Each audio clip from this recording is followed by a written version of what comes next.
Bapak, Ibu, saudara-saudariku yang terkasih dalam Tuhan kita Yesus Kristus, salam jumpa kembali. Kiranya berkat Allah yang Maha Kuasa senantiasa melimpah di dalam hidup kita.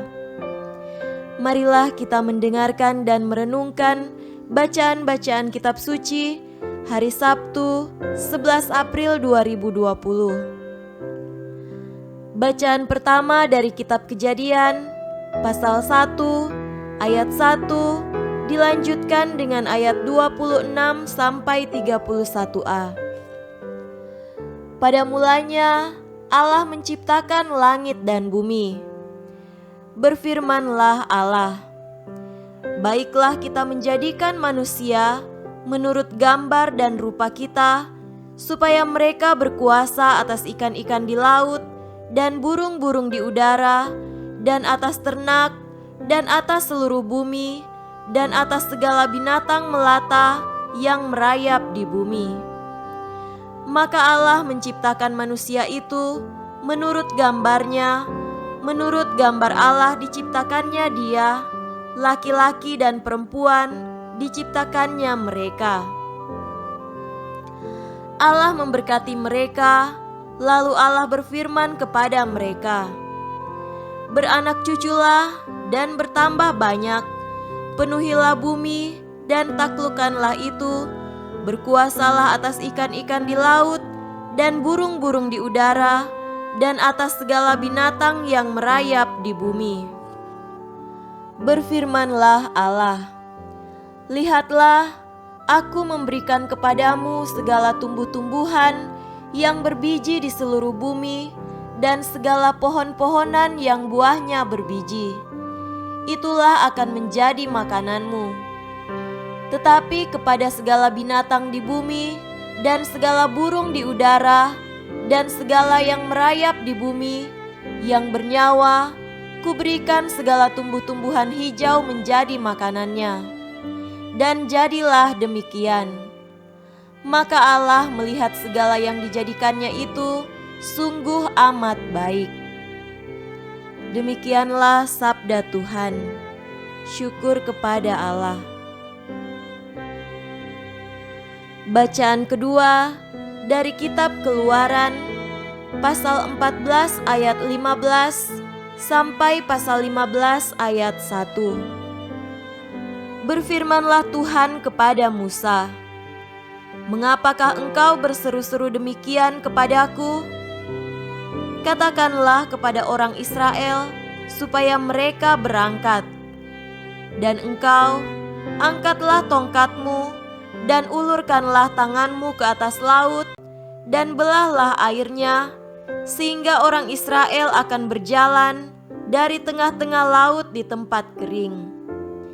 Tetapi sungguh aku akan mengeraskan hati orang Mesir, sehingga mereka menyusul orang Israel, dan terhadap Firaun dan seluruh pasukannya, keretanya, dan orangnya yang berkuda, aku akan menyatakan kemuliaanku. Maka orang Mesir akan mengetahui bahwa akulah Tuhan, apabila aku memperlihatkan kemuliaanku terhadap Firaun, keretanya dan orangnya yang berkuda." Kemudian bergeraklah malaikat Allah yang tadinya berjalan di depan tentara Israel, lalu berjalan di belakang mereka. Dan tiang awan itu bergerak dari depan mereka, lalu berdiri di belakang mereka. Demikianlah tiang itu berdiri di antara tentara orang Mesir dan tentara orang Israel. Dan oleh karena awan itu menimbulkan kegelapan, maka malam itu lewat, sehingga yang satu tidak dapat mendekati yang lain semalam-malaman itu. Lalu Musa mengulurkan tangannya ke atas laut, dan semalam-malaman itu Tuhan menguakkan air laut dengan perantaraan angin timur yang keras, membuat laut itu menjadi tanah kering, maka terbelahlah air itu. Demikianlah orang Israel berjalan dari tengah-tengah laut di tempat kering, sedang di kiri dan di kanan mereka air itu sebagai tembok bagi mereka. orang Mesir mengejar dan menyusul mereka, segala kuda Firaun, keretanya dan orangnya yang berkuda, sampai ke tengah-tengah laut. Dan pada waktu jaga pagi, Tuhan yang di dalam tiang api dan awan itu memandang kepada tentara orang Mesir, lalu dikacaukannya tentara orang Mesir itu.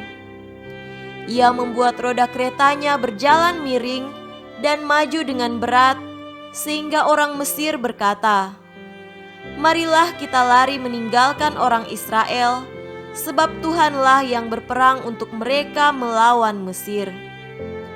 Berfirmanlah Tuhan kepada Musa, "Ulurkanlah tanganmu ke atas laut, supaya air berbalik meliputi orang Mesir, meliputi kereta mereka, dan orang mereka yang berkuda." Musa mengulurkan tangannya ke atas laut, maka menjelang pagi, berbaliklah air laut ke tempatnya, sedang orang Mesir lari menuju air itu. Demikianlah Tuhan mencampakkan orang Mesir ke tengah-tengah laut. Berbaliklah segala air itu, lalu menutupi kereta dan orang berkuda dari seluruh pasukan Firaun yang telah menyusul orang Israel itu ke laut. Seorang pun tidak ada yang tinggal dari mereka. Tetapi orang Israel berjalan di tempat kering dari tengah-tengah laut, sedang di kiri dan di kanan mereka air itu sebagai tembok bagi mereka. Demikianlah pada hari itu Tuhan menyelamatkan orang Israel dari tangan orang Mesir. Dan orang Israel melihat orang Mesir mati terhantar di pantai laut. Ketika dilihat oleh orang Israel betapa besarnya perbuatan yang dilakukan Tuhan terhadap orang Mesir, maka takutlah bangsa itu kepada Tuhan, dan mereka percaya kepada Tuhan dan kepada Musa, hambanya itu. Pada waktu itu, Musa bersama-sama dengan orang Israel menyanyikan nyanyian ini bagi Tuhan yang berbunyi, "Baiklah aku menyanyi bagi Tuhan, sebab ia tinggi luhur, kuda dan penunggangnya dilemparkannya ke dalam laut." Demikianlah sabda Tuhan. Syukur kepada Allah. Bacaan epistola dari surat Rasul Paulus kepada jemaat di Roma, pasal 6 ayat 3-11. Atau tidak tahukah kamu bahwa kita semua yang telah dibaptis dalam Kristus telah dibaptis dalam kematian-Nya? Dengan demikian, kita telah dikuburkan bersama-sama dengan Dia oleh baptisan dalam kematian, supaya sama seperti Kristus telah dibangkitkan dari antara orang mati oleh kemuliaan Bapa, demikian juga kita akan hidup dalam hidup yang baru. Sebab jika kita telah menjadi satu dengan apa yang sama dengan kematian-Nya, kita juga akan menjadi satu dengan apa yang sama dengan kebangkitan-Nya. Karena kita tahu bahwa manusia lama kita telah turut disalibkan, supaya tubuh dosa kita hilang kuasanya, agar jangan kita menghambakan diri lagi kepada dosa. Sebab siapa yang telah mati, ia telah bebas dari dosa. Jadi, jika kita telah mati dengan Kristus, kita percaya bahwa kita akan hidup juga dengan Dia. Karena kita tahu bahwa Kristus sesudah Ia bangkit dari antara orang mati, tidak mati lagi. Maut tidak berkuasa lagi atas Dia. Sebab kematiannya adalah kematian terhadap dosa, satu kali dan untuk selama-lamanya, dan kehidupannya adalah kehidupan bagi Allah.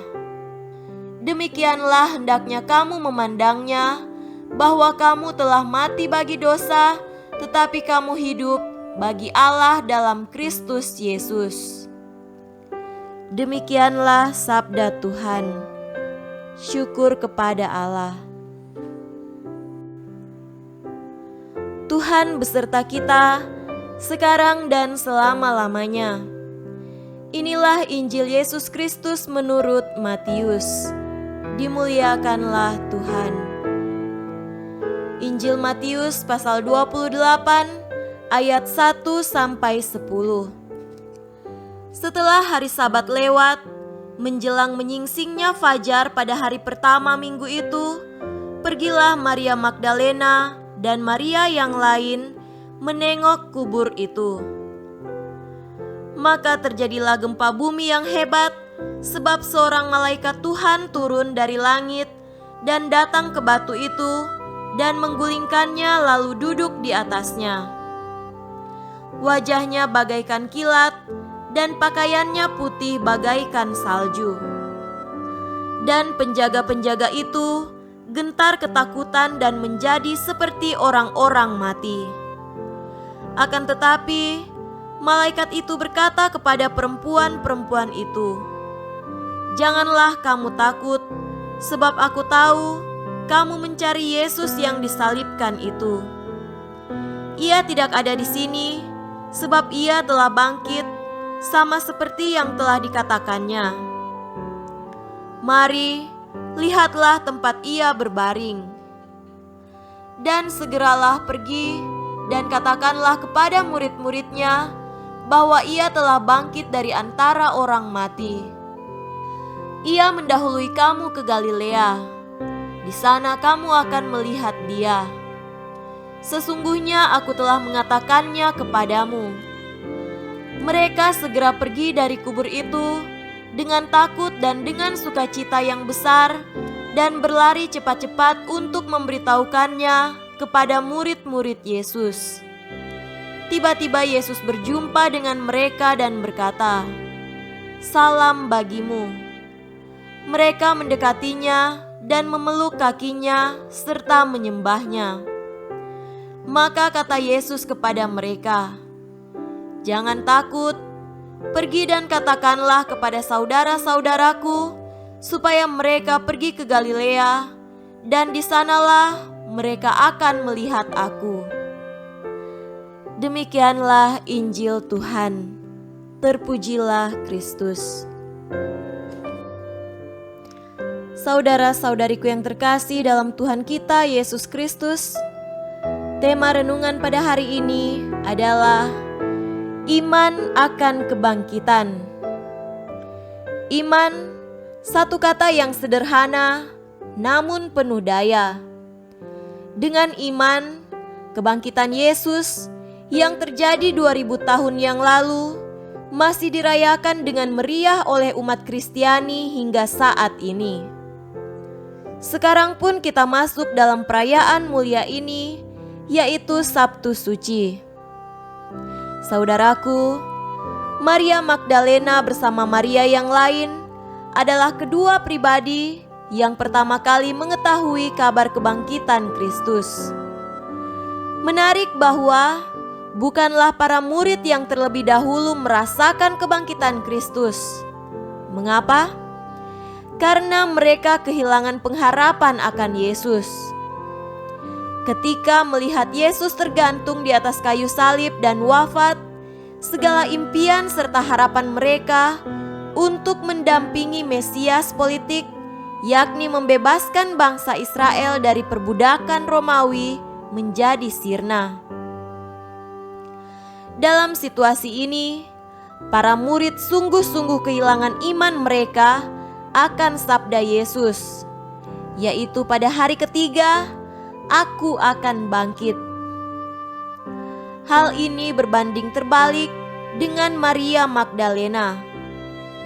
Karena telah merasakan cinta Tuhan yang begitu besar, yaitu telah dibebaskan dari 7 roh jahat, maka ia senantiasa mencari Tuhan dan tetap percaya kepada Yesus.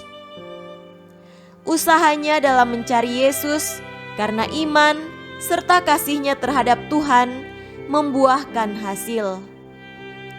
Warta kebangkitan Tuhan ditujukan pertama kali oleh malaikat kepada kedua pribadi tersebut yang tetap setia dan percaya kepadanya dengan pesan bahwa ia telah mendahului mereka ke Galilea. Mengapa ke Galilea? Sebab Yesus telah selesai mempersembahkan dirinya sebagai imam dan kurban di Yerusalem. Sesuai penetapan Raja Yosia bahwa persembahan yang sah hanya ada di Yerusalem, maka seluruh persembahan harus dikurbankan di Yerusalem, termasuk pengorbanan Yesus sendiri. Saudara-saudariku yang terkasih, kita pun dipanggil untuk mewartakan serta merayakan kebangkitan Tuhan itu. Memang kita tidak pernah melihat Yesus, namun berbahagialah mereka yang tidak melihat namun percaya. Iman ini telah mengalahkan dan mengubah dunia. Mari kita wartakan iman ini dalam hidup keseharian kita. Percayalah, maka engkau akan mengalami kebangkitan. Semoga demikian.